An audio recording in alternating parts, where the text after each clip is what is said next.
तो ये है आपके लिए एक सैंपल कॉपी। ये उस कैंडिडेट की कॉपी है जो कि इस बार यूपीएससी मेंस दे रहे हैं।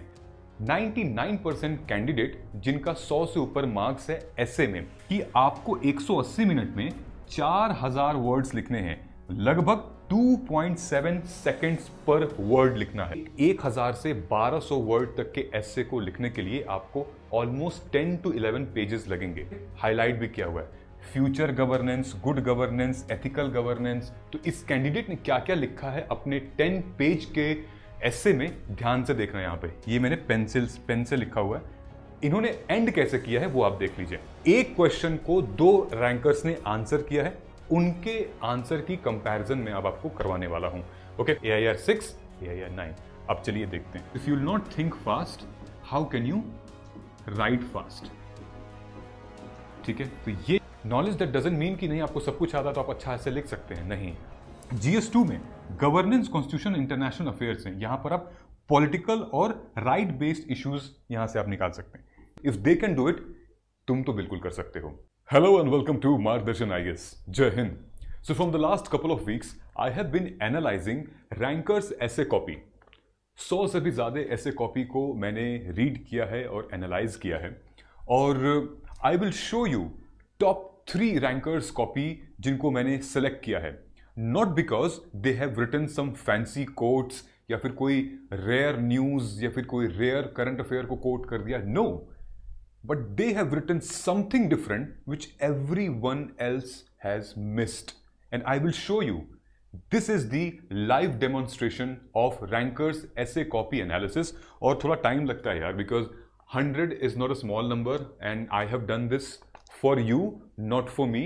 So I know this video is a quite bit lengthy, but अगर इस वीडियो से आपका काम हो जाता है ना, तो ऐसी मेरी 10 वीडियोस आप देख लीजिए, क्योंकि this video will give you surety how you can score 130 plus in your essay paper, because if they can do it, तुम तो बिल्कुल कर सकते हो। Okay, let us get started. So this is the video where you can learn the art and craft of essay writing, and here I will show you what I'm going to teach you here. क्या क्या हम लोग video में बात करने वाले हैं। Number 1, I will show you few copies जो कि ऑलरेडी प्री क्लियर कर चुके हैं, मेंस लिख रहे हैं, उनकी कॉपी कैसे, क्या मिस्टेक्स वो कर रहे हैं, so that you don't do those mistakes. Okay, I will show you rankers के एसे के मार्क्स कैसे वो एक्सपोनेंशियली बूस्ट कर रहे हैं उनको ओवरऑल जीएस के स्कोर को। Then I will show you why essay is a score puller. उसके बाद फिर लास्ट 11 साल के एसे की trend analysis. Even if you are preparing for 2025, ये video is going to be a game changer for you, और 2026 वालों के लिए this is literally game changer. Literally मैं बता रहा हूं, आप देखिएगा भी आगे। नाउ रैंकर की कॉपी को हम एनालाइज करेंगे। दूसरी इंपॉर्टेंट चीज, सबसे इंपॉर्टेंट है कि एक ही आंसर, मतलब एक ही क्वेश्चन 2 रैंकर्स ने लिखे हैं और दोनों ऐसे को हम लोग एनालाइज करेंगे। तो you have to be patient और ध्यान से हेडफोन लगा लीजिएगा, because this is going to be a very very important video. Then I will teach you that how to choose an essay topic, and then I will also teach you the how to score 130 plus in essay. Please be patient and let us get started. ये है आपके लिए एक sample copy. ये उस candidate की copy है जो कि इस बार यूपीएससी मेंस दे रहे हैं। ऑफ कोर्स मैं उनका नाम नहीं लूंगा, but I have given him the feedback and he is improving and I am sure he will get through. लेकिन इनके कुछ ऐसे के क्वेश्चंस इन्होंने आंसर लिखे हैं, मैं आपको दिखा रहा हूं ताकि आप वो मिस्टेक ना करें when you will start writing. Okay, so when you will see here, let us check about the question. तो इन्होंने ये टॉपिक सेलेक्ट किया था। क्वेश्चन था, if the ship does not come in, swim out to meet it. Which means कि अगर ship आपके पास नहीं आ रही है तो आप खुद शिप के पास जाइए। विच मीन्स कि don't wait for the opportunities to knock your door, you have to create that opportunity. यही था पूरा का पूरा एसे का टॉपिक, ठीक, जो कि हमारे कहीं ना कहीं पैशन से, सेल्फ ग्रोथ से, सेल्फ रिलायंस से निकल कर आता है कि अगर कहीं अपॉर्चुनिटी आपके पास नहीं आ रही है तो you have to just create that opportunity. ठीक, ये लिखा था। आंसर भी ठीक था, लेकिन ग्रामेटिकल मिस्टेक्स काफी थी। सो फॉर एग्जाम्पल, इन्होंने स्टार्ट किया है एक स्टोरी से, स्टोरी जो कि ऑलरेडी सब जानते हैं, स्टोरी ऑफ KFC। सो 60 साल की उम्र में कैसे KFC के जो ओनर हैं, फाउंडर हैं, उन्होंने अपने पैशन को देखा जब उनको नौकरी से निकाल दिया गया था, तो फिर कुछ उन्होंने अपने आप को ऑब्जर्व किया and then he created that opportunity, right. और आज देखिए millions and millions of people know about it and then company की वैल्यूएशन करोड़ों में है। लेकिन जो इन्होंने एनेक्डोट स्टार्ट किया है, एक स्टोरी स्टार्ट की है रियल लाइफ एग्जाम्पल को, वहां पे थोड़ा सा ग्रामेटिकल मिस्टेक है। For example, if you will see here, an old man in his, a lot of time he has used he, his. अब जैसे his, lost his job, he had no money but a car and a house to live. He decided that he shall not live on a social security and find opportunities himself.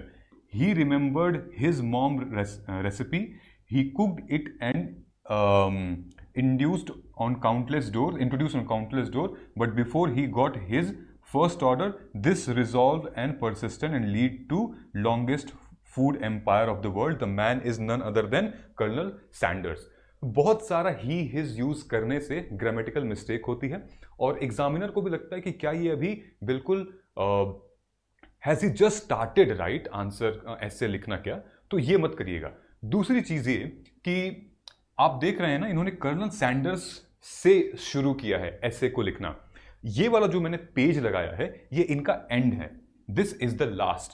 So instead of giving some motivational way forward, इन्होंने इस पूरे के पूरे ऐसे में content अच्छा लिखा था। इन्होंने B.R. अम्बेडकर के बारे में लिखा, J.R.D. टाटा के बारे में लिखा, सावित्रीबाई फूले के बारे में लिखा, देन सुधा मूर्ति जी के बारे में लिखा, जिन्होंने अपॉर्चुनिटीज को क्रिएट किया है, ठीक है। लेकिन एंड में इन्होंने बहुत अब्रप्ट एंड किया और एस्से का एंड जीएस पेपर के एंड जैसा नहीं है। एस्से का एंड मतलब कि अंत भला तो सब भला। एग्जामिनर दूसरे क्वेश्चन पे जाने से पहले फाइनली आपका कंक्लूजन ही देखेगा कि भाई क्या लिखा है क्या नहीं लिखा। तो एंड में इन्होंने एक एनेक्डोट फिर से शेयर किया है, something Nick Vujicic born without arms and limbs didn't let the obstacle hinder his growth and swam. So नहीं लिखना है, आपको क्या करना है, summarize it, summarize your thesis, मतलब जो भी आपने कंटेंट जिक्र किया है। तो जैसे मान लीजिए कर्नल सैंडर्स हो गया, J.R.D. टाटा हो गया, B.R. अम्बेडकर हो गए, आप वहां पे लिख सकते हैं therefore these great personalities which are these have created the opportunity, they did not wait for the opportunity to come and therefore they are known for their work, they are known for their passion and their hard work, ठीक है। they have created, इस तरीके का आप गोल लिख सकते थे और फिर कोई कोट वगैरह दे सकते थे, दैट इज इट, यहां खत्म हो जाता। तो ये चीज नहीं करनी है आपको, ठीक है। मैं आपको अब दिखाने जा रहा हूं कि रैंकर्स के स्कोर ऐसे में, alright. So when you will see here, शक्ति दुबे, हर्षिता गोयल, लगभग सौरभ सिन्हा रैंक 49 तक। You will see here 99% candidate जिनका 100 से ऊपर मार्क्स है ऐसे में।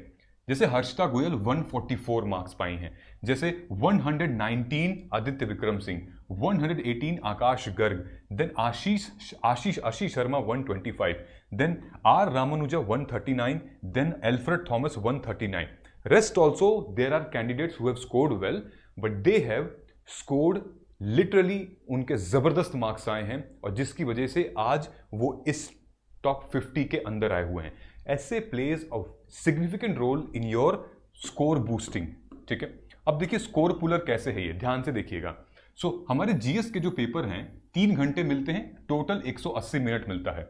जीएस के पेपर में 10 क्वेश्चन होते हैं 10 मार्क्स के, 10 क्वेश्चन होते हैं 15 मार्क्स के, टोटल हो गए 250 मार्क्स के, ठीक। 20 क्वेश्चन हो गए। फिर टाइम कितना मिलता है, एक 10 मार्कर पे 7 मिनट, 15 मार्कर पे 11 मिनट। अगर हम कैलकुलेट करें तो इस तरीके से आपको हो गया 180 मिनट, राइट। अब देखिए 10 मार्कर का जो है वो आपको 150 वर्ड्स लिखने हैं, तो टोटल हो गया 1500 वर्ड्स, और 15 मार्कर वाले 250 वर्ड लिखने हैं, टोटल हो गया 2500 वर्ड। सो विच मीन्स कि आपको 180 मिनट में 4000 वर्ड्स लिखने हैं, लगभग 2.7 सेकेंड्स पर वर्ड लिखना है। ये है जीएस पेपर का। अब अगर हम एस्से की बात करें तो 2 एस्से होते हैं 125 मार्क्स के, टोटल 250 मार्क्स के होते हैं। वर्ड लिमिट 1000 से 1200 की होती है, ठीक है। लेट्स टेक 1200 वर्ड पर essay for safe margin. 2 essay 2400 word हो गए।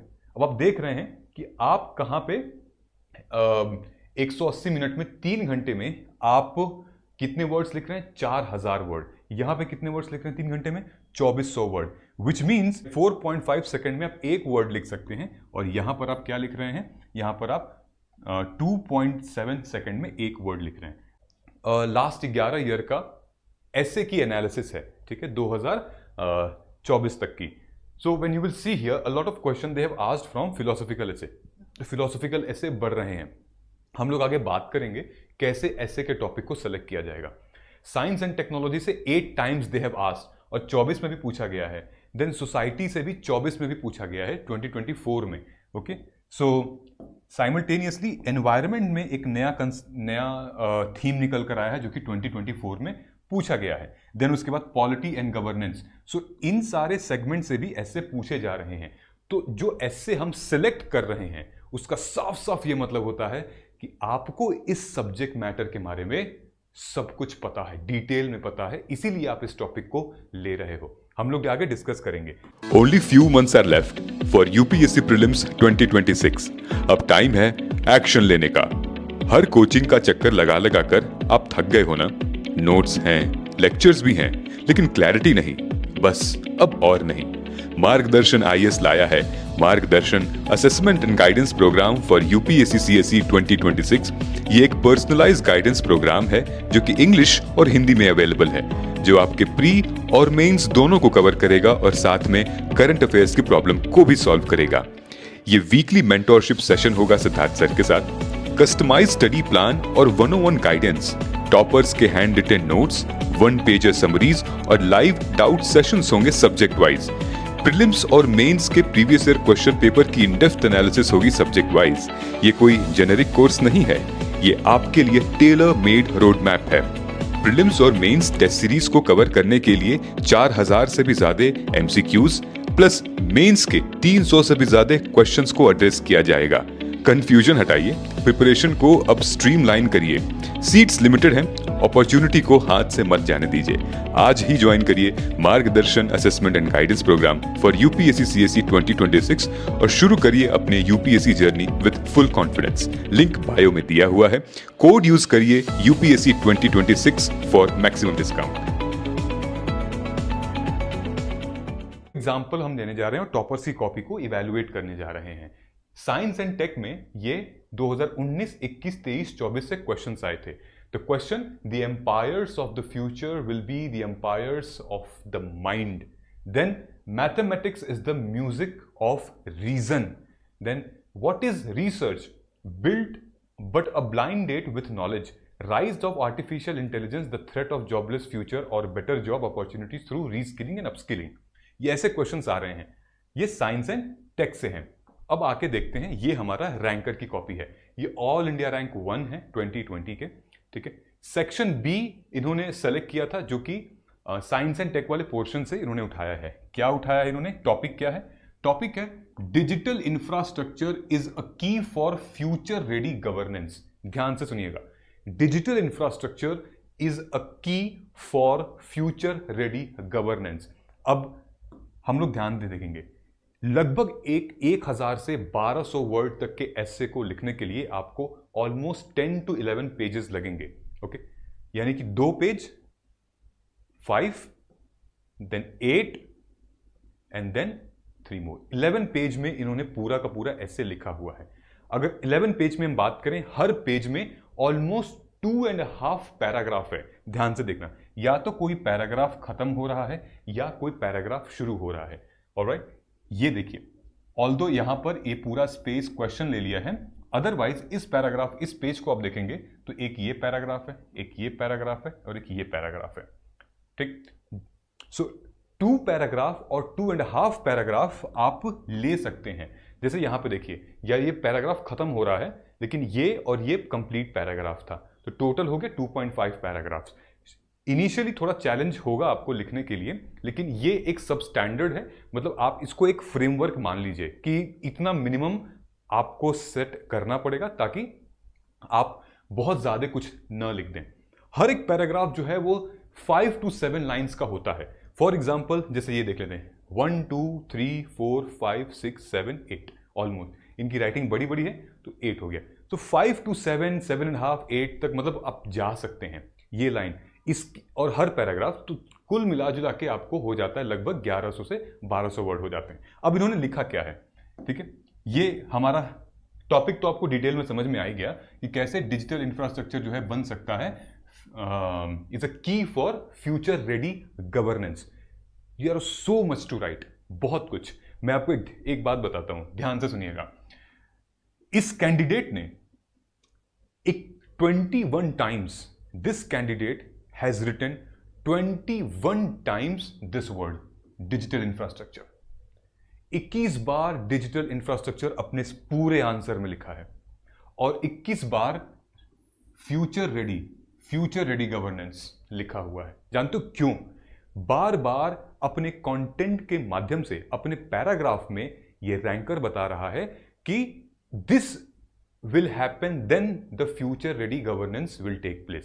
Digital infrastructure is vital for this so that future ready governance will happen.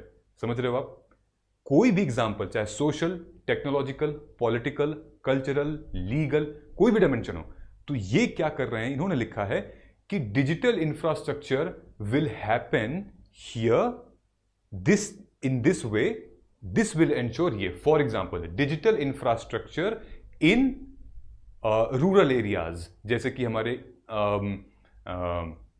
Online banking system है, डिजिटल बैंकिंग ट्रांसफर है, डीबीटी वगैरह है। देन उसके बाद आप उनके खाता खुलवाते हैं, आप उनकी बैंकिंग के लिए, उनके क्रेडिट के लिए बेनिफिशरीज अब वेबसाइट पे लॉगिन कर सकते हैं, पोर्टल है। ये सब क्या है? ये डिजिटल इंफ्रास्ट्रक्चर जो है वो एक तरीके से इंक्लूसिव ग्रोथ लेने की बात हो रही है। सो इन्होंने कहा है कि this will help in future ready governance. Okay, अब क्या लिखा है हम लोग ध्यान से देखते हैं। ये देखिए, फॉर एग्जाम्पल ये यहां से यहां तक का जो पॉइंट है, ओके, ये इन्होंने कौटिल्य के अर्थशास्त्र से निकाली हुई है कि गवर्नेंस क्या होता है। तो जब भी आप एस्से को स्टार्ट करेंगे, डोंट जस्ट स्टार्ट राइटिंग कि yes digital infrastructure is future for ready governance because if digital infrastructure will not come then future you are not ready for the future because this is the age of digital infrastructure। ये सब मत लिखिएगा, ये सब अब class 11-12 के बच्चे आज तो वो भी अच्छा लिखते हैं। आपको क्या करना है, first start with some data और fact because this is more current oriented also. So start with some data, some fact और somebody, बिकॉज यहाँ पे गवर्नेंस की बात की गई है। So what the ranker has done, इन्होंने कौटिल्य के अर्थशास्त्र की बात की गई है कि उनके गवर्नेंस का क्या मतलब था कि एक तरीके से welfare of state, like to treat beneficial to whatever the subject is, that should be the welfare of the state. ठीक है, जो हमारा डीपीएसपी का बात करता है, इन्होंने ये लिखा। ये टॉपिक आप अपने जीएस पेपर 2, ये टॉपिक आप अपने एसे के कंटेंट से निकाल के यहां लिख सकते हो and you have to write very freely, क्योंकि इतने डिटेल में आप जीएस में नहीं लिख पाओगे। ठीक है, now increasingly the governance and is achieved through online and digital. अब यहां से ये स्टार्ट कर रहे हैं। ठीक है, अभी तक यहां तक इन्होंने गवर्नेंस क्या होती है उसके बारे में बताया है, गवर्नेंस कैसे इवॉल्व की है उसके बारे में बताया है, मेथड्स ऑफ गवर्नेंस क्या है उसके बारे में बताया है। अब क्या है कि इन्होंने यहां से स्टार्ट किया है कि digital means which is possible due to digital infrastructure. अब डिजिटल इंफ्रास्ट्रक्चर क्या होता है वो डिफाइन किया है और डिजिटल इंफ्रास्ट्रक्चर को दो हिस्सों में बांट दिया है कि एक तो ऑनलाइन डिजिटल इंफ्रास्ट्रक्चर होती है, एक ऑफलाइन। मतलब ऑनलाइन की हेल्प करने के लिए वो पूरा का पूरा सेटअप बनता है डिजिटल ऑफलाइन इंफ्रास्ट्रक्चर का, जैसे मोबाइल के टावर्स हो गए, फाइबर केबल्स हो गए, मॉडेम हो गए, ये सब बनाना पड़ता है। ये सब इन्होंने मेंशन किया है। ओके, उसके बाद इन्होंने लिखा है रिगार्डिंग दी फ्रेमवर्क, मतलब कि अपने एसे में इन्होंने फ्रेमवर्क दिया हुआ है। फ्रेमवर्क मतलब कि अपने एसे में इन्होंने बताया है कि हम इसमें क्या बात करने जा रहे हैं। मतलब in this essay we are going to understand what do we mean by future ready governance. अब यहां पर बात हो रही है फ्यूचर रेडी गवर्नेंस की। How digital infrastructure is key for future ready governance, essay का यूज कर लिया। Also we would discuss the progress that have been made towards the end of challenges and way forward. ठीक है, progress, challenges and way forward. Almost इन्होंने लगभग 4 से 5 सब part में यहां डिवाइड कर दिया अपना पूरा एसे और एग्जामिनर को भी बता दिया कि लो जी ये है, अब आप देखिए हम अब डिस्कस करने जा रहे हैं ये सारी की सारी चीजें, which is a very very good approach. You must tell in your essay that what is it all about? What are you going to write? What are you going to explain? How have you decoded the essay का topic? सबका अलग अलग करने का तरीका है. How have you decoded? अब यहां से पढ़ के अब एक एग्जामिनर के मन में क्यूरियोसिटी बनने लगेगी. So essay is also about creating hook. अब ध्यान से देखना, मैंने इस कैंडिडेट की जब कॉपी बैठ के एनालिसिस कर रहा था तो मुझे क्या क्या दिखा, ये देखिए, ये आप ध्यान से देखेंगे. सो दिस कैंडिडेट मैंने यहां पे हाईलाइट भी किया हुआ है, future governance, good governance, ethical governance, ठीक है. Then at societal level, then at schemes, then political level, society में ट्राइबल्स भी आ गए हैं. क्या क्या लिखा है इसमें मैं आपको ध्यान से सुनिएगा, मैं आपको बता रहा हूं. मैंने क्या किया कि इनके पूरे आंसर को मैंने ये कर दिया था, ये, ठीक है. पूरे के पूरे आंसर को मैंने अपने एक A4 शीट में निकाल लिया. तो इस कैंडिडेट ने क्या क्या लिखा है अपने 10 पेज के एसे में, ध्यान से देखना. यहां पे ये मैंने पेन से लिखा हुआ है और राइटिंग तो सुभान अल्लाह. So what this candidate has written, AIR 1. सबसे पहले इन्होंने डिजिटल इंफ्रास्ट्रक्चर, ठीक है, और फ्यूचर रेडी गवर्नेंस. तो इन्होंने गवर्नेंस के बारे में बताया, ठीक है. इन्होंने बताया एक एनेक्डोट से छोटी सी कहानी, रेफरेंस दिया कौटिल्य के अर्थशास्त्र का, वहां से ये उठाया इन्होंने, ठीक. उसके बाद इन्होंने गवर्नेंस क्या है वो बताया और एग्जाम्पल के साथ बताया. फिर इन्होंने बताया कि व्हाट इज डिजिटल इंफ्रास्ट्रक्चर. उसके बाद डिजिटल इंफ्रास्ट्रक्चर का पार्ट बताया. उसके बताने के बाद फिर इन्होंने बताया कि फ्यूचर रेडी गवर्नेंस क्या होता है वो एक्सप्लेन किया, ठीक है, विथ एग्जाम्पल. फिर इन्होंने बताया कि टाइप्स ऑफ डिजिटल इंफ्रास्ट्रक्चर क्या होते हैं. फिर इन्होंने बताया, एक्सप्लेन किया है जो भी हमने देखा, एक्सप्लेन कर दिया है इस ऐसे में क्या बात होगी. उसके बाद इन्होंने लिखा है how future governance can link to good governance plus ethical governance. लो, फ्यूचर गवर्नेंस को एथिकल और गुड गवर्नेंस से लिंक कर दिया है कि अब जब तक गुड गवर्नेंस नहीं होगी, जब तक एथिकल गवर्नेंस नहीं होगी, तब तक फ्यूचर रेडी गवर्नेंस नहीं हो पाएगी. ये बात की है इन्होंने.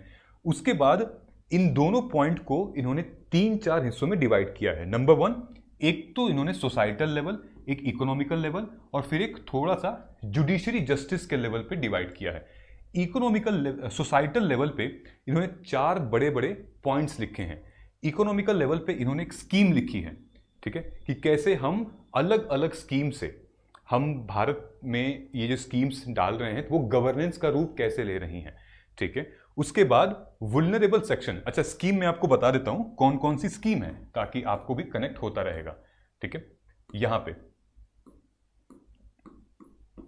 ये स्कीम की बात हो रही है सोसाइटल लेवल पर, जैसे कि प्रधानमंत्री फसल बीमा योजना, ठीक है. उसके बाद आ रहा है हमारा ये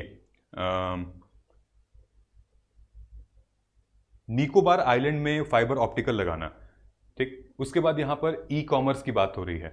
फिर there was something related to bank as well, banking network. So these are the few schemes, ठीक. सो इस स्कीम की बात हो रही है, ये हो गया. फिर उसके बाद हमारा क्या है, वुल्नरेबल सेक्शन के बारे में बात हो रही है कि जब तक हम डिजिटल इंफ्रास्ट्रक्चर के थ्रू वुल्नरेबल सेक्शन को का गवर्नेंस सही से नहीं करेंगे, उनके बारे में ध्यान नहीं देंगे, तो हम फ्यूचर रेडी गवर्नेंस नहीं कर पाएंगे, क्योंकि हमारी इंक्लूसिव ग्रोथ नहीं हो पाएगी, ठीक. तो इन्होंने वुल्नरेबल सेक्शन के बारे में बात कर दी. वुल्नरेबल सेक्शन में कौन, ट्राइबल्स हैं, विमेन्स हैं, चिल्ड्रन हैं, एल्डरली हैं, इनके बारे में.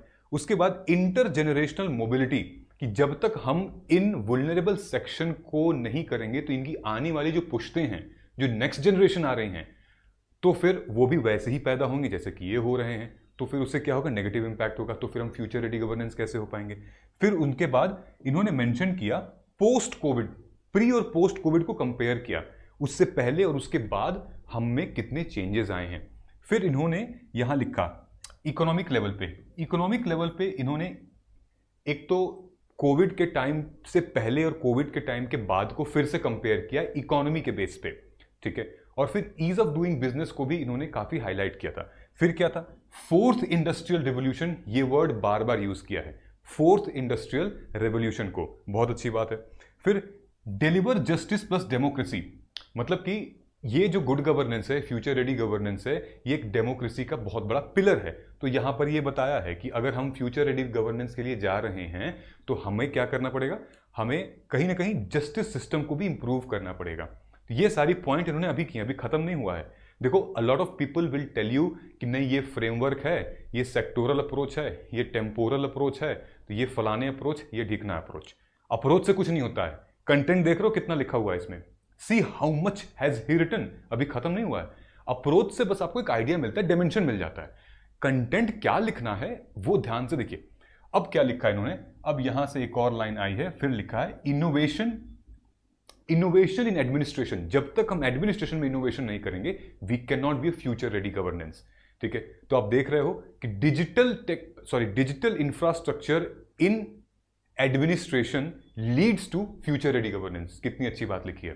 ठीक है, उसके बाद फिर लिखा है एनवायरमेंट प्लस फ्यूचर गवर्नेंस के लिए। जैसे कि आज के टाइम पे हमें एनवायरमेंट में कई सारे ऐसी एजेंसीज हैं, आईएमडी है जो कि फोरकास्ट कर देती है, वेदर पैटर्न बता देती है, ताकि हम रेडी हो जाते हैं। तो अगर हम डिजिटली एनवायरमेंट के सेक्शन में एक्टिव रह रहे हैं, that will help to achieve our future ready governance. ये लिखा इन्होंने। ठीक है, तो यहाँ की सोशल, इकोनॉमिकल, एक जस्टिस, देन एआई का यूज, टेक्नोलॉजिकल, देन एनवायरमेंट का एंगल यूज किया इन्होंने।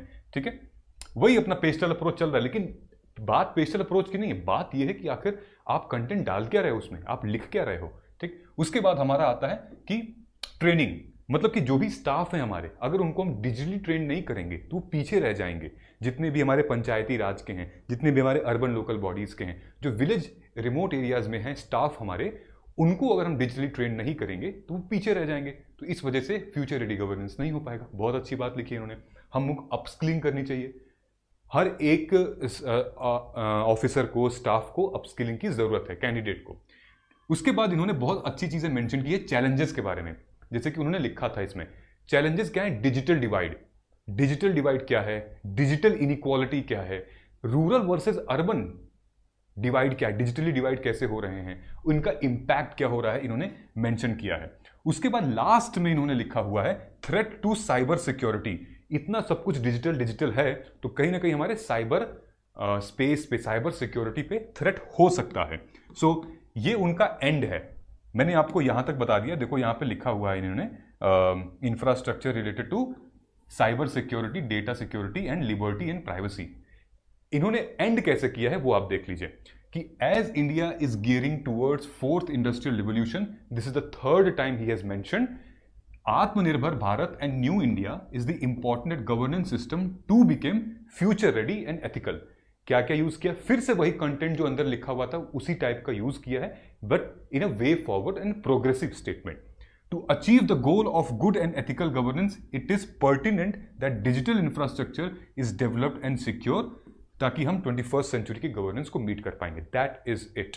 ठीक है, तो आप समझ में आ गया। आपको एक ऐसे हमने डिस्कस कर लिया है। अब दूसरे हिस्से पे हम लोग आते हैं। ठीक है, उससे पहले दोस्तों, what we have launched essay writing and guidance program which is going to be for UPSC CSE 2026 and मैं बहुत टाइम से चाहता था कि ऐसे के ऊपर एक प्रोग्राम लॉन्च करूं, जो कि ऐसे is one of my favourite area और मुझे बहुत पसंद है, क्योंकि आंसर चेक करने में भी आज़ादी मिलती है, लिखने में भी आज़ादी मिलती है, और यहाँ पर रियल थॉट प्रोसेस आपका दिखता है। यहाँ पे एक्चुअली आप अपने आंसर्स को, अपने थॉट को शेयर कर सकते हो, लिख सकते हो, रियलिटी पता चलती है यहाँ पे। ठीक है, सो ये हम लोग शुरू कर रहे हैं। वैलिडिटी इसकी है टिल जनवरी, क्योंकि ये हमारे मेंस रेडी प्रोग्राम का पार्ट है। अगर आप इसको सिर्फ ऐसे में एनरोल करना चाह रहे हैं तो you can enroll it. This is a launching offer 1899, only 1899 till for the next 1 week. और ये ऑफर हम लोगों ने सिर्फ और सिर्फ लिमिटेड स्टूडेंट्स के लिए रखा हुआ है, क्योंकि बहुत सारे स्टूडेंट्स को I cannot take single handedly. So 1899 and this course is also available in English and Hindi medium. Okay, so you all know कि हमारे साथ हमारे मैनेजिंग डायरेक्टर जो कि एडवाइजरी हैं, retired civil servant, he is Hindi माध्यम रैंकर। सो हिंदी माध्यम ranker, he will evaluate your copy for Hindi medium essay के लिए। ठीक है, और मैं आपकी कॉपी इवैल्यूएट करूंगा फॉर इंग्लिश के लिए। क्या क्या रहेगा आपका, प्रोग्राम्स के आउटकम क्या हैं, ये प्रोग्राम जो है जिसमें कि 9 एसए के टेस्ट भी होंगे, 4 एसए के थीमेटिक क्लासेस और वर्कशॉप होंगी, देन लास्ट 12 साल का पीवाईक्यू के एनालिसिस इंक्लूडिंग 2025 का मेंस का जो एसए आने वाला है। ठीक है, ये आपको मिल जाएगा नीचे कमेंट में, हमारे पास लिंक दिया हुआ है, उस लिंक पे जाइएगा, हमारे वेबसाइट पे और मोबाइल ऐप पे, दोनों में you will get the access. Okay, simultaneously you read this, आप नीचे जाएंगे ना कमेंट करके जब कोर्स में, आप प्लीज इसको रीड करिएगा और चेक करिएगा ऑल द डिटेल्स, उसके बाद आप कोर्स में एनरोल कर लीजिएगा। दूसरी चीज, if you want to go for the entire mains ready program which includes ethics and GS as well, तो आपको वहां पे मेंस गाइडेंस प्रोग्राम 2026 दिखेगा, mains ready by December and January. ठीक है, हम इसके बारे में आगे बात करेंगे, लेकिन पहले चलते हैं अब सोसाइटी में। सोसाइटी में when you will C a lot of questions it came, for example ये देखिए 20 में 23 में 3 क्वेश्चन आए हैं लगातार सोसाइटी से। Girls are weighed down by restrictions, boys with demand to equally human right discipline. क्या है भाई? देन उसके बाद society has more justice is a society that needs less charity. Education is what remains after one has forgotten what one has learned in school. Patriarchy is least noticed yet the most significant structure of social inequality. देखो, जब भी ऐसे को select, आप अपने जो भी ऐसे को आप सेलेक्ट कर रहे हो, एक बार अपने दिमाग में ना इसका मतलब just think about how you can write differently this statement.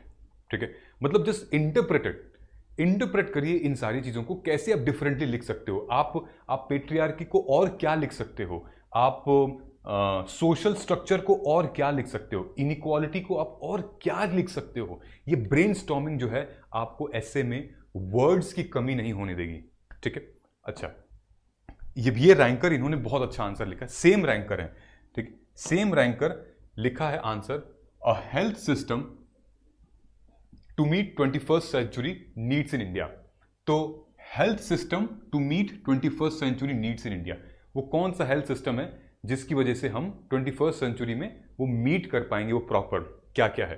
तो इन्होंने कैसे स्टार्ट की है, अगेन फिर से देखेंगे आप, 1 to 2.5 पेज, ये लगभग इन्होंने 10 पेज पे लिखा हुआ है मेरे ख्याल से। ये 2 पेज हो गए, 5 then 8 and then I think 11 या। तो हमने क्या किया है कि इनके पूरे ऐसे को पढ़ा है डिटेल में, और उसके बाद ये शीट बनाई हुई है। ये शीट में उन्होंने क्या क्या लिखा है अभी हम लोग पढ़ लेते हैं एक बार, कैसे इन्होंने मेंशन किया है। सो ध्यान देना, यहां पे a health system to meet 21st century needs in India. ऐसे में सबसे इंपॉर्टेंट ये है, अगर आपने क्वेश्चन को गलत इंटरप्रेट कर लिया, आपका टाइम बर्बाद, मार्क्स बर्बाद, खत्म। सही इंटरप्रेट करना बहुत जरूरी है, और बार बार ये जो टॉपिक है हमारा हेल्थ वाला, उसको ध्यान में रखना बहुत जरूरी है, मतलब क्वेश्चन को ध्यान में रखना बहुत जरूरी है।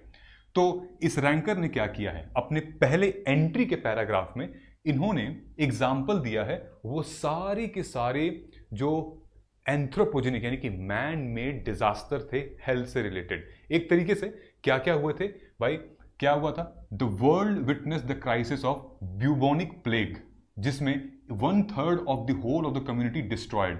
फिर उसके बाद आया Spanish flu, 15 million people gone. उसके बाद धीरे धीरे ग्लोबल पैंडेमिक आया, जिसकी वजह से ग्लोबल इकोनॉमिक सिस्टम जो है डिसरप्ट हुआ।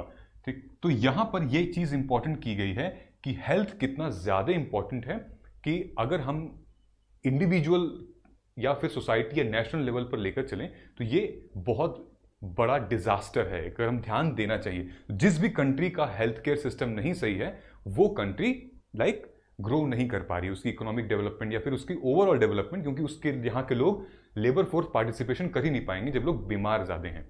ठीक है, सो यहाँ क्या लिखा है कि since our existing as an intelligent species, health has played an very important role. We have found bones of early human which have surgery work and have healing evidences, some form of healthcare existence पहले भी था। फिर इन्होंने, अब चूंकि यहाँ India की बात की है, तो इन्होंने कंपेयर किया है हमारे ट्रेडिशनल हेल्थ केयर, जैसे कि चरक था, जैसे कि सुश्रुता था, योग था, ये पुराने टाइम के बारे में बात किया है इंडिया के। फिर करंट टाइम पे इन्होंने बोला है करंट टाइम में अगर हम बात करें तो India is at one hand leading in medical research.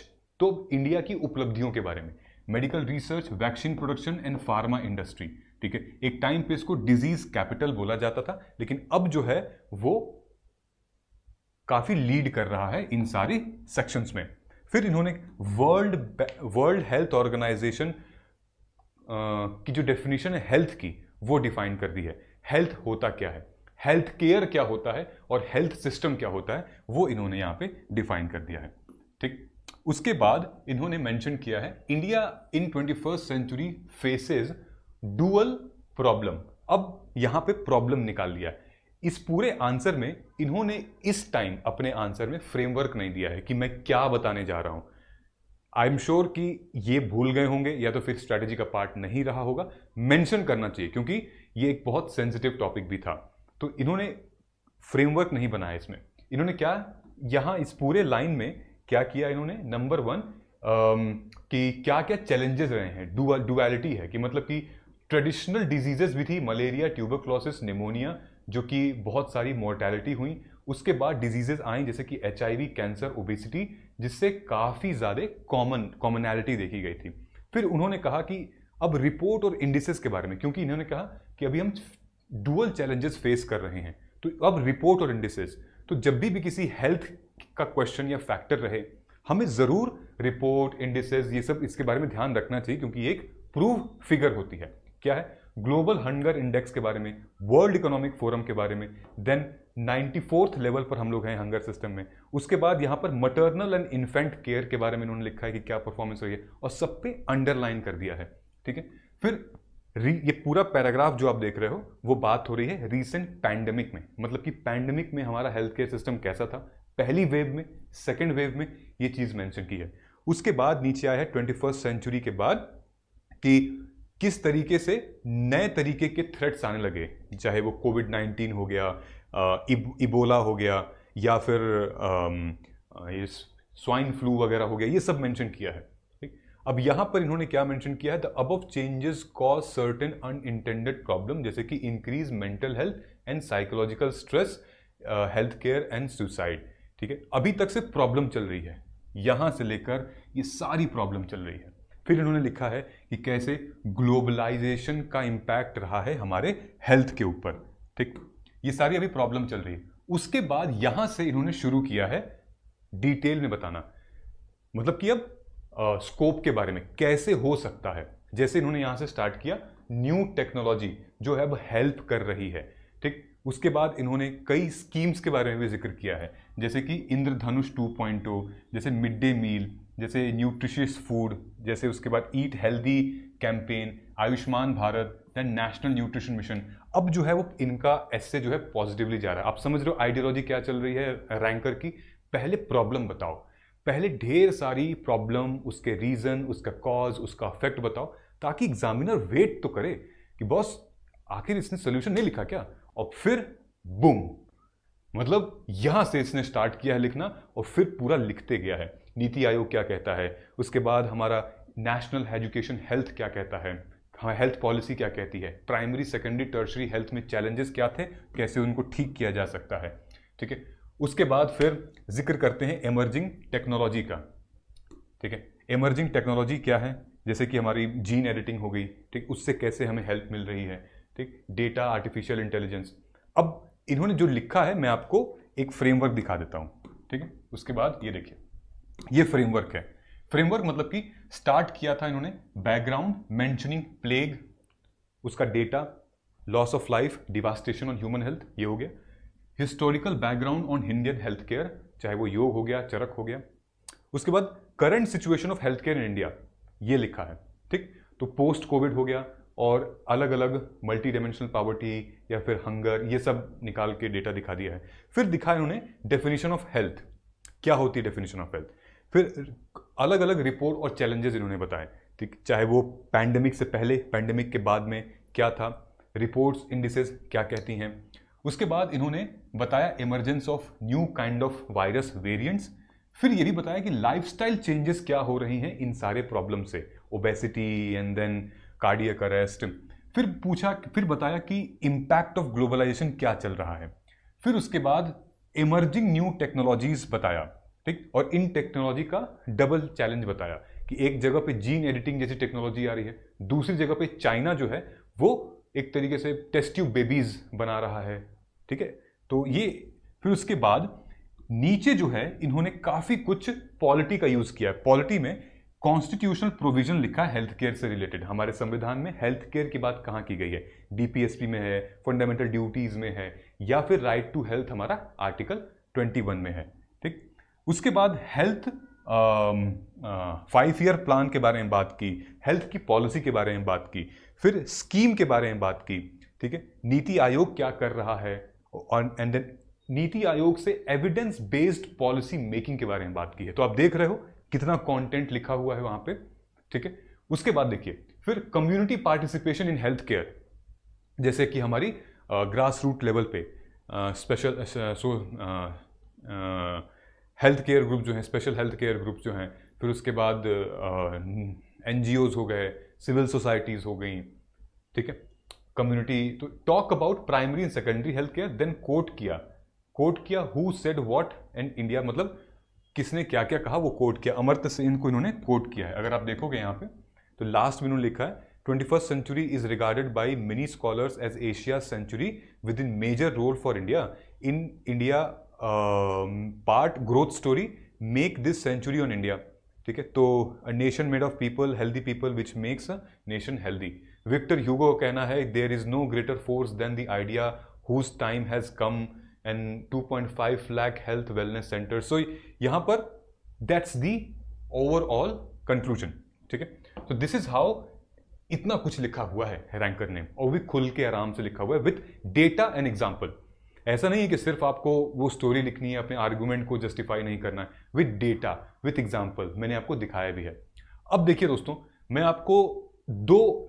आपको रैंकर्स के ऐसे दिखाऊंगा जो कि एक ही क्वेश्चन को 2 रैंकर्स ने लिखे हुए हैं। ध्यान से सुनना, एक क्वेश्चन को 2 रैंकर्स ने आंसर किया है, उनके आंसर की कंपैरिजन में अब आपको करवाने वाला हूं।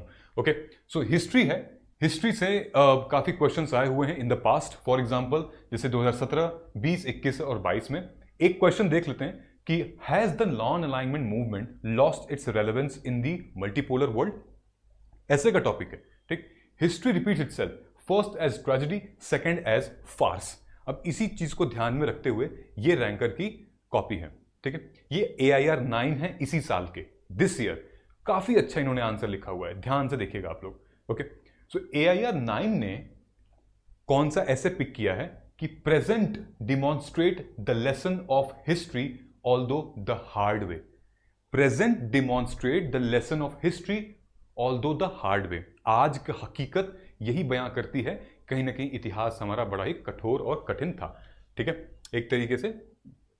तो इनको देखेंगे आप 1, 2, 3 कितने पेज में लिखा है, इनकी आंसर स्पेस काफी कम है।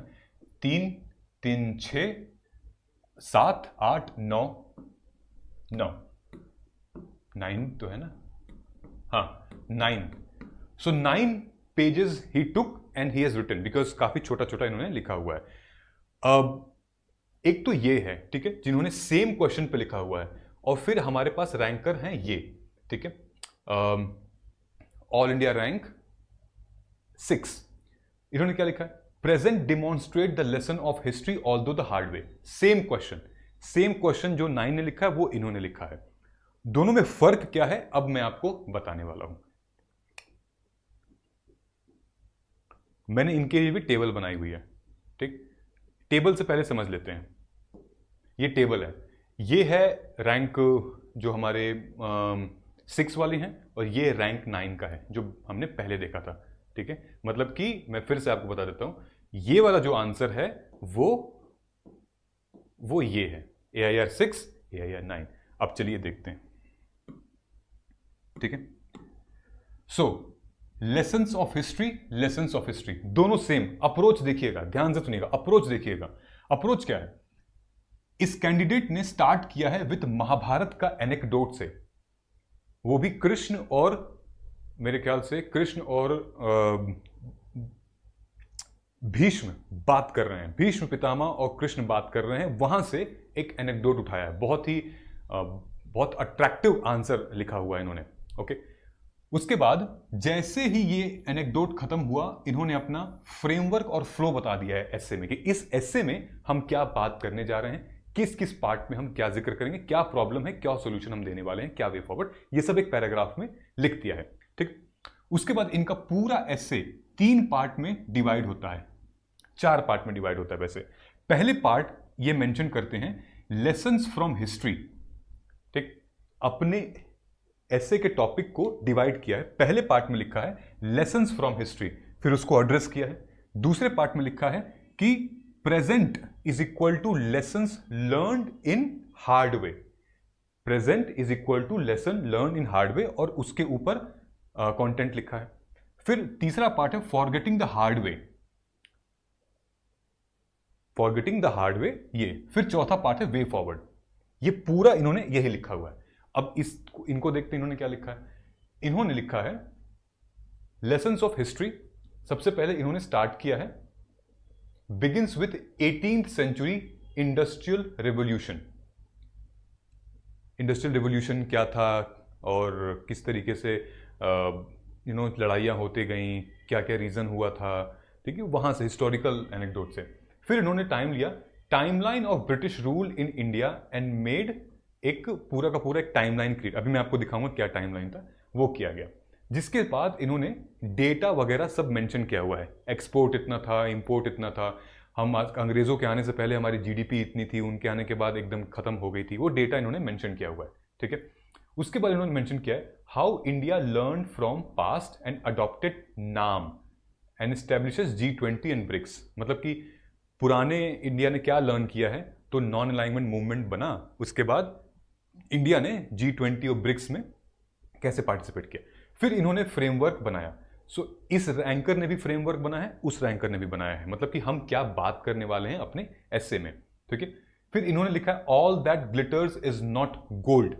All that glitters is not gold, जरूरी नहीं कि जो चमक रहा है वो सोना ही है। उसके अंदर इन्होंने पूरा एक माइथोलॉजिकल इवेंट लिए। माइथोलॉजिकल इवेंट मतलब सतयुग का पार्ट लिया, महाभारत वाला पार्ट लिया, कि उस टाइम पर भी 2 कजिन्स के बीच में हजारों करोड़ों लोगों की जान गई थी। 2 कजिन्स फैमिली के बीच में युद्ध हुआ और महाभारत का हुआ, तो उससे हमें क्या सीखने को मिला है। ठीक है, ये इन्होंने जिक्र किया। उसके बाद what did they learn from the past and which leads. उसके बाद जो आ रहा है फिर रशिया यूक्रेन एग्जाम्पल, इजराइल और ईरान का एग्जाम्पल, हमास का एग्जाम्पल सॉरी, वो लिया कि इन लोगों ने अभी भी अपनी गलतियों से नहीं सीखा, या दूसरों की गलतियों से उन्होंने नहीं सीखा, इसीलिए lot of cruelty, disharmony, crime अभी भी हो रहा है। लोग गलतियों से सीख नहीं रहे हैं, जैसे एग्जाम्पल में इन्होंने बता दिया। फिर बताया India, how Indian constitution evolved after lesson learn.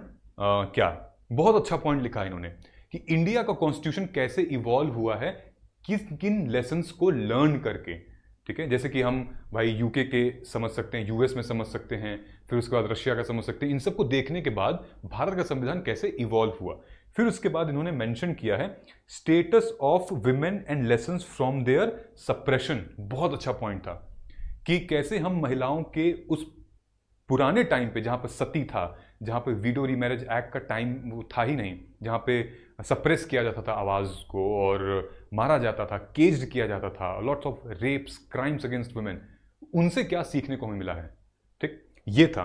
फिर इंक्लूसिव डेवलपमेंट इन स्कीम, कौन कौन सी स्कीम थी मेंशन की है और वो उसके कॉन्स्टिट्यूशनल प्रोविजंस क्या हैं। ठीक, उसके बाद यहाँ पे लास्ट में उन्होंने मेंशन किया है कि इंडिविजुअल लेवल पे, सोसाइटल लेवल पे और नेशनल लेवल पे हम लोग क्या सीख सकते हैं।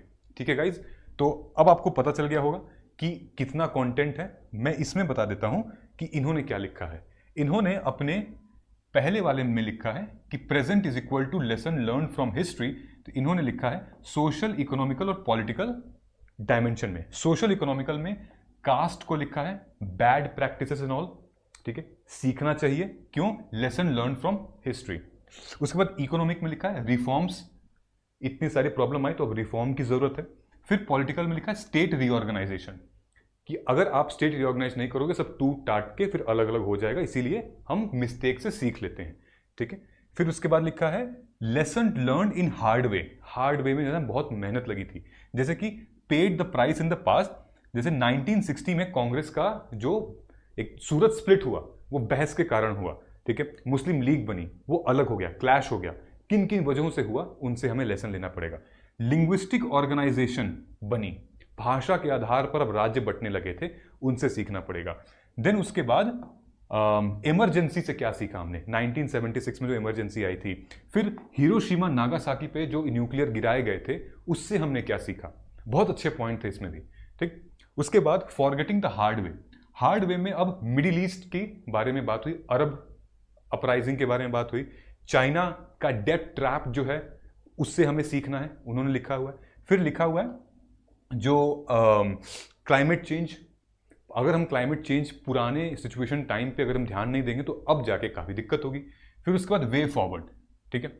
वे फॉरवर्ड में काफ़ी अच्छी अच्छी बातें लिखी हुई हैं कि क्या क्या सीख सकते हैं, जैसे कि यू शुड अंडरस्टैंड, स्कूल्स में कॉलेजेस में इन सारी बातों को पढ़ाना चाहिए, ठीक है। डेमोक्रेसी होनी चाहिए हर एक इंस्टीट्यूशन में, रिफॉर्म्स होने चाहिए, इन्वायरमेंटल इम्पैक्ट के लिए बहुत कुछ करना चाहिए, क्लाइमेट चेंज के लिए करना चाहिए। These are the things they have written. अब ध्यान से देखते हैं यहाँ पे, जैसे कि ये था, इन्होंने शुरुआत ही किया था with reference to colonialism and India's economic fall from a golden sparrow to a caged sparrow. ये देखोगे ध्यान से तो इन्होंने साफ साफ यहाँ पे मेंशन किया हुआ है। There was an 18th century era of industrial revolution in Britain, era of colonialism, imperialism and renaissance. Britain as a superpower was looking for colony to exploit natural resources and independent revolution. ये सारे तो India उसको दिखा। जब India उसको दिखा तो उसके बाद till 200 years British ruled India and golden sparrow कहा जाता था, वो एक केज्ड स्पैरो बन गया, ठीक है। 20% ऑफ ग्लोबल एक्सपोर्ट हम करते थे उस टाइम पे अर्ली 18th सेंचुरी में, वो टोटल अंग्रेजों के आने के बाद 1% हो गया था, ठीक है। So India learn from the exploitation of British and this was the reason that India did not join any of the cold war. तो वहां से नाम एक कंसेप्ट आया, ठीक। सी इंडिया फिर कैसे क्वाड ब्रिक्स में ज्वाइन किया। अब ये देखिए all glitters that not gold, इन्होंने यहां मेंशन किया था, ठीक है। अब all glitters that not gold में क्या लिखा था डिटेल में कि महाभारत का फिर यहाँ पे बात किया हुआ था, ठीक। एंशिएंट एज में द किंगडम फॉट, अलग अलग लड़ाई लड़ी, कलिंगा, अशोक, ठीक है, कुतुब, सैयद, मुगल, इन लोगों ने सीखा नहीं है अपने पास्ट से, इसीलिए बार बार क्राइम्स, क्रूएलिटी होती है। फिर रशिया यूक्रेन का एग्जाम्पल लिया था, ठीक। उसके बाद learning from the histories present demonstration. During 18th century and 19th century, India was engulfed with social problem, child marriage, female infanticide and disharmony, ठीक है। तो caste system, so these evil created problem in यहाँ पे, then female infanticide यहाँ हुआ, ठीक। सो ये सारी की सारी चीजें इन्होंने मेंशन की हैं विथ कि अगर ये सारी इविल्स थे जिसकी वजह से आज की डेट में हम लोग काफी इवॉल्व हो चुके हैं। तो आप देखोगे इस पूरे मॉडल में इन्होंने कवर क्या क्या किया था, British exploitation and industrial revolution, India's export का फॉल, फिर NAM and its post colonial strategy, then modern multilateralism, then women's right economic partnership, SHG की training, weaves historical examples to present policies development like startup India, Nari Shakti वंदनम अधिनियम। Examples काफ़ी heavy दिए हैं, economic and policy oriented हैं, ठीक है। सो और थोड़ा सा फिलोसॉफिकल ज़्यादा नहीं रहा है, लेकिन डेटा काफ़ी हैवी रहा है इसमें, क्योंकि क्वेश्चन का डिमांड ही वैसे था, ठीक। वहीं अगर हम इनके इस एसे के बारे में बात करें, अच्छा ये कंक्लूजन है, तो concludes with Tagore's where mind is without fear, urging learning from ancestors, making the marginalise section, यानी कि inspiration rooted in national building. So Tagore का एग्जाम्पल लिया है, रविन्द्रनाथ टैगोर का, कि कैसे हमारा दिमाग डर से, भय से मुक्त हो सकता है अगर हमें ग्रोथ ले आनी है। तो मार्जिनलाइज सेक्शन के बारे में बात की है, वसुधैव कुटुंबकम के बारे में बात की है, one earth and one family, national level पे क्या है, देन उसके बाद सोसाइटल लेवल पे क्या हो सकता है, इन सारी प्रॉब्लम्स के लिए, ठीक है। एंड देन यहाँ पर इन्होंने बहुत अच्छा ये कि ऐसा लग रहा है कि दोनों बात कर रहे हैं भीष्म और कृष्ण, ठीक है। Why are you after the war Krishna, you are the symbol of peace, how can you promote war, because there is no other way to establish dharma, ये कृष्ण कहते हैं। ठीक है, तो begins with a dramatic conversation between Bhishma Pitamah and Krishna from Mahabharata, और concludes with the introduction by previewing the structure, how the present is shaped, why the lesson are forgotten and what must be done। जैसे कि मैंने आपको बताया था 3 हिस्सों में इनका ऐसे डिवाइड है। एक ये है present is equal to lesson from history, then उसके बाद all that she has covered. अब ये देखिए एग्जाम्पल में क्या लिखा हुआ है, what she has covered, why the present is shaped in the past, social issue लिखा हुआ है, caste, linguistic organization, women's right, historical movement में स्वदेशी, नॉन कोऑपरेशन, फिर उसके बाद ग्लोबल इवेंट में मिडिल ईस्ट, चाइना, फिर इंटीग्रेट कर रहे हैं why lessons are not learned with moral philosophical reasoning, फिर उसके बाद कंक्लूड किया है अपने आंसर को। ठीक, तो ये इस तरीके से इन रैंकर्स ने अपने अपने आंसर्स को लिखा हुआ है। आई होप कि थोड़ा बहुत क्लैरिटी आई होगी। नाउ अब इन सारे ऐसे को ध्यान में रखते हुए अब हम लोग अब प्रैक्टिकल की बात चलते हैं। आप कैसे लिखेंगे, अब आप अपना आंसर कैसे मेंशन करेंगे? सो लुक एट दिस, ये सेक्शन बी है। अब आपको इनमें से कोई एक क्वेश्चन चूज करना होगा, तो आप कैसे करोगे? एक सेक्शन में से सोशल मीडिया ट्रिगरिंग फोमो, या फिर the cost of being wrong is less than the cost of doing nothing, या all ideas have large consequences are always simple. आप क्या करोगे? देखो, डोंट थिंक और डोंट टेक सच टॉपिक्स कि कोई नहीं लिख रहा होगा तो इसको मैं ले लेता हूं या मैं ले लेती हूं। इनमें से आप सोच के देखिए 14,000 13,000 कैंडिडेट ऐसे लिखते हैं। ऐसा नहीं हो सकता कि इन चारों में से कोई भी ऐसा टॉपिक जो किसी ने न लिया हो, सबका सब टॉपिक लेता है। आप वो टॉपिक को उठाएंगे जिससे आप ज़्यादा कनेक्ट हो पा रहे हैं, जिससे आप ज़्यादा फ्लो में, जिसकी डायमेंशन आप ज़्यादा निकाल पाएंगे। फॉर एग्जाम्पल लेट्स से कि आप बहुत कनेक्ट कर पा रहे हैं FOMO of youth participating in depression and loneliness. जैसे कि मैंने आपको बताया, think 10 times how can you right different, paraphrase करिए उसको, अलग अलग डायमेंशन मिलिए, सिनोनिम्स क्रिएट करिए, पैराफ्रेज करिए। Social media is triggering fear of missing, FOMO की जगह और क्या हम लिख सकते हैं ऐसे में? हम डिप्रेशन और लोनलीनेस की जगह और क्या लिख सकते हैं? यूथ को हम और क्या कर सकते हैं? यूथ को हम डेमोग्राफिक डिविडेंड भी कह सकते हैं। ठीक है, हम फियर ऑफ मिसिंग आउट को like something which is not taken, right, something which is not been given, कुछ भी हम इसका पैराफ्रेज कर सकते हैं। ठीक ना, फॉर एग्जाम्पल कि आपके पास एक ऐसे आ गया, आपने ऐसे का टॉपिक सेलेक्ट कर लिया है। ठीक है, ध्यान रखिएगा, आप जिस टॉपिक को उठा रहे हैं आप उस सब्जेक्ट में मास्टर होने चाहिए। फॉर एग्जाम्पल अगर आप ये हैं तो आप कोई सब्जेक्ट एक्सपर्ट हैं, क्योंकि एग्जामिनर यही सोच के आपका आंसर इवैल्यूएट करेगा कि भाई बच्चे ने सेलेक्ट किया है तो इस टॉपिक के बारे में, इस सब्जेक्ट के बारे में इसको पता होगा। पैराग्राफ हो गया।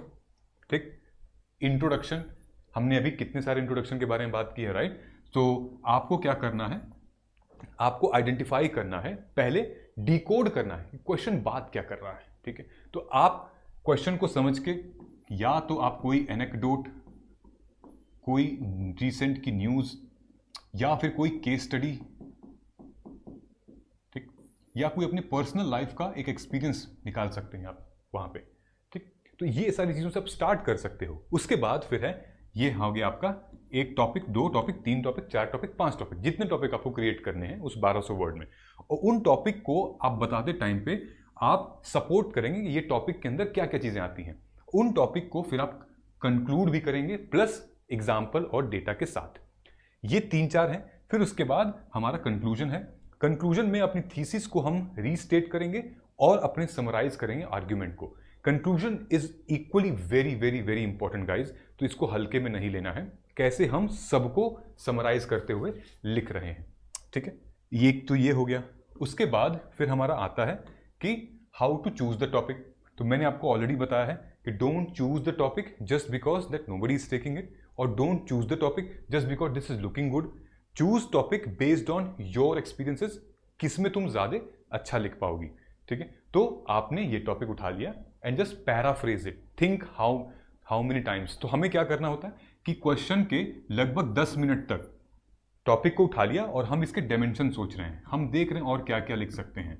ठीक है, हम किससे स्टार्ट कर सकते हैं, किससे एंड कर सकते हैं, because if you will not think fast you will not right fast.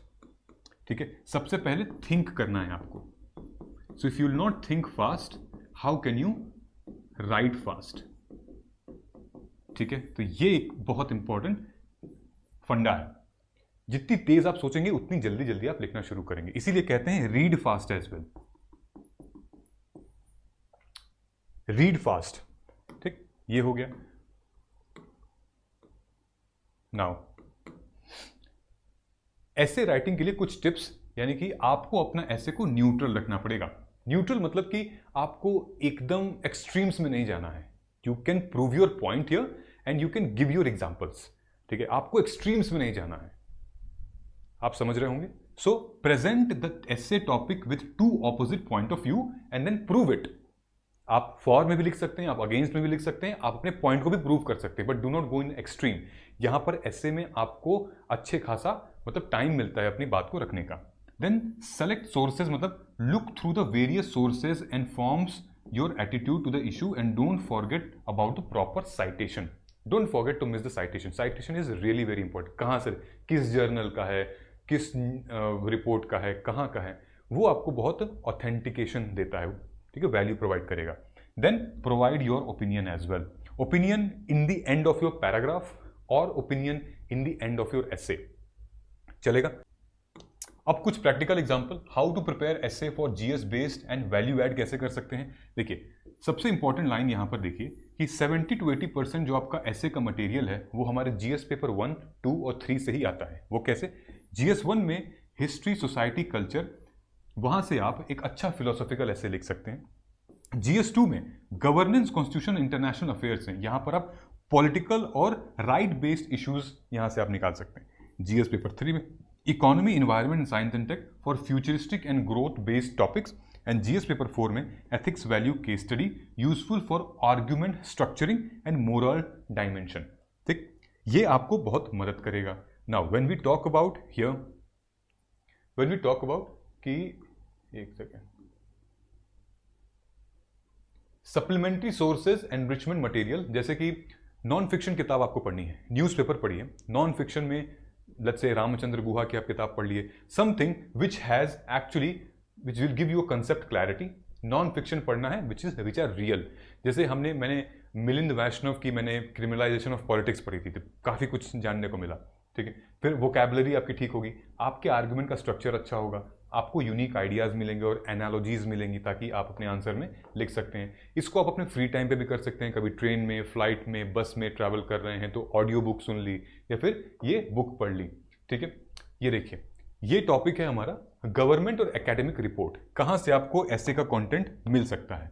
मैंने आपको बार बार बताया है कि use fact, stats and argument for pros and cons from the screen. So इसी चैनल पे आद्या मैम ने ऑलरेडी योजना का पूरे महीने का सेशन लिया हुआ है, पूरे महीने की योजना मैगजीन कवर करा दी है, एक बार जाके उसको देख लीजिएगा।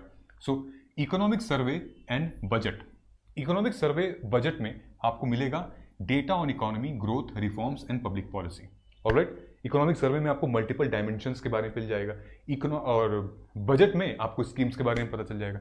योजना एंड कुरुक्षेत्र मैगजीन में आपको सेक्टोरल इशू के बारे में बहुत अच्छे से पता चलेगा, जिसके ऊपर ये क्वेश्चन भी आता है, health, education, tribal welfare, women.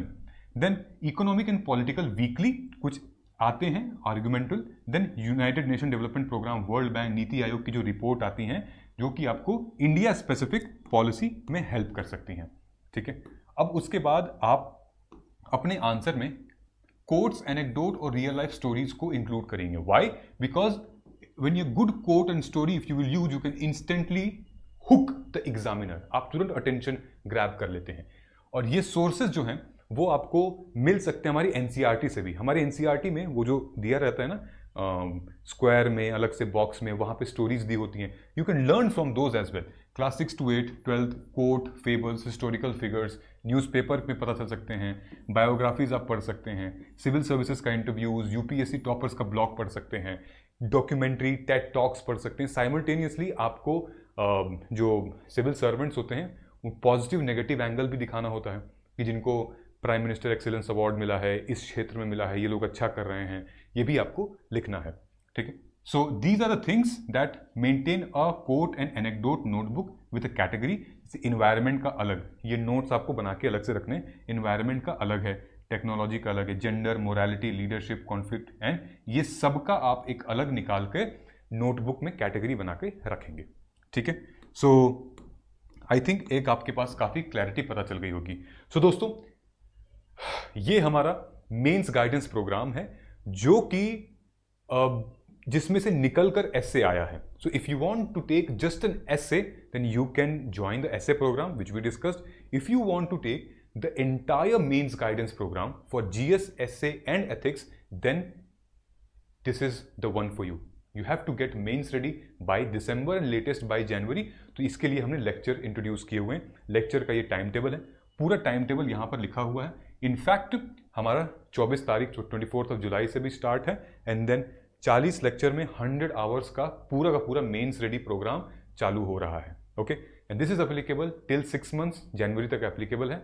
आप आइए और मेंस रेडी होइए ताकि आप प्री का एग्जाम टेंशन फ्री दे पाओ। आई होप कि थोड़ी सी क्लैरिटी मिली होगी इस पूरे के पूरे सेशन में ऐसे के। और अगर आपने वीडियो को यहाँ तक देखा है तो एक बार लिख दीजिएगा कि जय हिंद, हम जरूर जीतेंगे, ताकि मुझे पता चल जाएगा कि you are literally very serious candidate. Watch this video till the end and you got insights. कैसा सेशन था कमेंट कर सकते हैं आप। आजकल YouTube पे नया फीचर भी आया है, आप हाइप भी कर सकते हैं। आप मेरे ख्याल से वहाँ पे कुछ वो हार्ट वाला भी होता है, वहाँ पर भी आप कर सकते हैं। तो these are the few things which I understand कि नहीं, अगर आपको कंटेंट अच्छा लग रहा है, चीज़ें समझ में आ रही हैं, then I will make next video related to the ethics which is really very important. मिलते हैं अगले वीडियो में। Thank you so much. जय हिंद।